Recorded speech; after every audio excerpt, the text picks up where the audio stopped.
तो नमस्कार दोस्तों, स्वागत है आपका हमारे चैनल ऋषभ व्लॉग पे। मैं आपका दोस्त सुभाष यादव स्वागत करता हूं अपने इस चैनल में।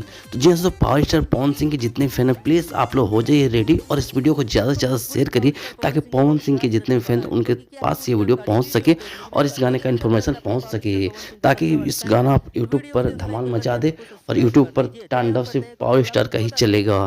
क्योंकि इस बार नए तरीका से श्वेता मेहरा के साथ पवन सिंह आ रहे हैं और इस सॉन्ग को प्रकाश बारूद जी ने लिखा है, म्यूजिक छोटे बाबा का है और यह सॉन्ग DRJ रिकॉर्ड्स पर 15 तारीख को सुबह 6:45 पर रिलीज होने जा रहा है। कि चैनल को ज़रूर सब्सक्राइब करिए और वीडियो को ज़्यादा शेयर करिएगा ताकि इस बार भी पावर स्टार अपना दबदबा नंबर 1 ट्रेंड पर बना के रखे। मिलते अगले वीडियो में, तब तक के लिए इजाज़त दीजिए। जय हिंद, जय बिहार, जय भोजपुरी।